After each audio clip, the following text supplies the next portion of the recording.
magana akan azumin ranar Arafa wanda take zuwa daga jiya zuwa yau, wanda suka tambaye ni kan azumin ranar Arafa ran Asabar. Ban san iyakansu ba wanda suka tambaye ni. Wai za a iya azumin ranar Arafa ran Asabar? To gaskiyar magana wannan ba domin wanda suka faɗi cewa ba za a yin dai muna girmama su ba, da sai mu ce bai ma taso ba wannan sabanin.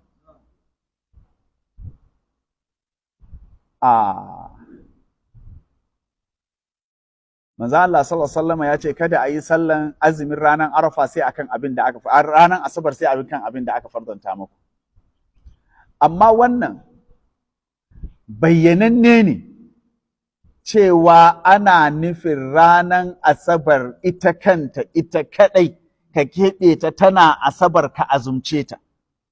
Ba ana nufin mutumin da Asabar ta zo mashi ranan da ta dace da wata ibada wadda sunna ta yi umarni da shi. Duk da zaka ce to an ce illa mafturida kuma yanzu ka ce sunna. To ai bayyananne ne. La tasumu yawma sabti ana nufin la tahussu yawma sabti bi sawmi.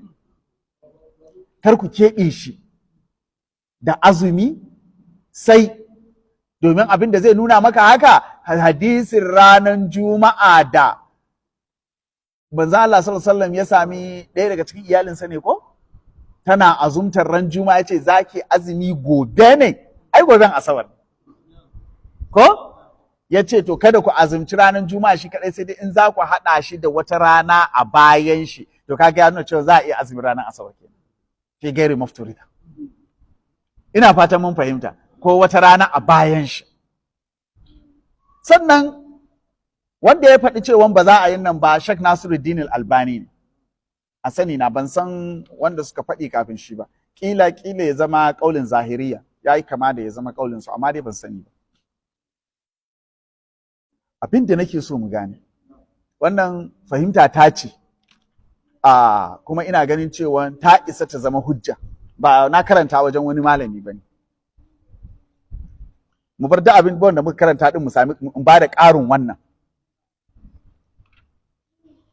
Idan kai musu magana me yasa suka ce kar ai azumi ran Asabar, za su ce ai azumi ran Asabar hadisi hanawa yayi, shi kuma azumin Arafa hadisi sunnatawa yayi, shi kuma kullum hani abin kaddamarwa ne akan umurni ko alhazru muqaddamun ala al-ibahati fil ibadat ko kuma al-aslu al-hazru fil ibadat, ko ba haka ba a ka'idan usulul ashiya.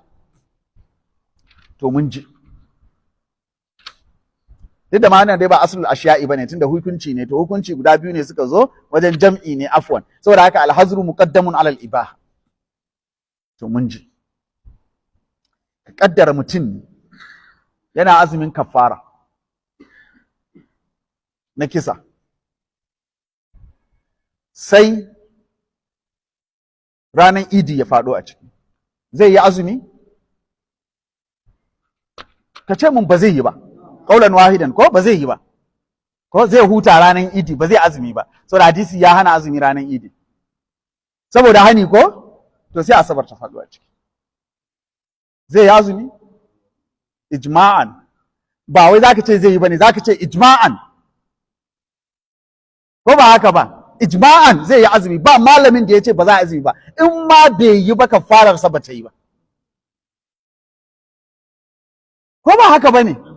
Ijma'an zai yi azumi, duk da na idi hani ne, na Asabar hani ne, to ashe kaga da bambanci cikin hani biyu ɗin, kaga da bambanci, ba hani iri ɗaya ba ne, saka sai ka duba ga to wani irin hani ne na Asabar, ashe hanin Asabar keɓe shi da nufansa, nufar ranan Asabar don yana ranan Asabar a azumce shi. Amma in ba haka ba, ai bai ma taso ba. Kuma ga Sayyidina Abdullahi ibn Amr ibn al-As nan ya raba maka gardama ko? Ya yi azumi ɗaya, ya sha ɗaya. Babu shakka Asabar za ta faɗo cikin ranakun da yake azumi ko yake sha.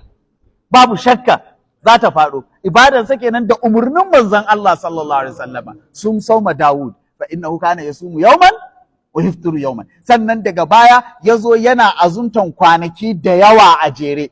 Definitely laysa fi mafturi da alaihi, kuma definitely asabar tana ciki tunda da yawa ne a jere, har da asabar kenan.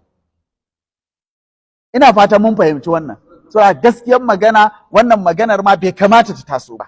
Abin da ake nufi da hani da azumin ranar asabar shine keɓanta nufar ranar asabar, a keɓance ta da azumi dan tana ranar asabar. Amma in ta faɗo ranar munasaban wani azumi da wannan azumin zaka nufa da azumi, wannan ibadan zaka nufa, to lalle ƴan uwa kada ku yi wasa da ibadan da manzon Allah sallallahu alaihi wa alihi wasallam ya gaya mana tana kankare zunubin shekaran da ta gabata da shekaran da za ta biyo baya.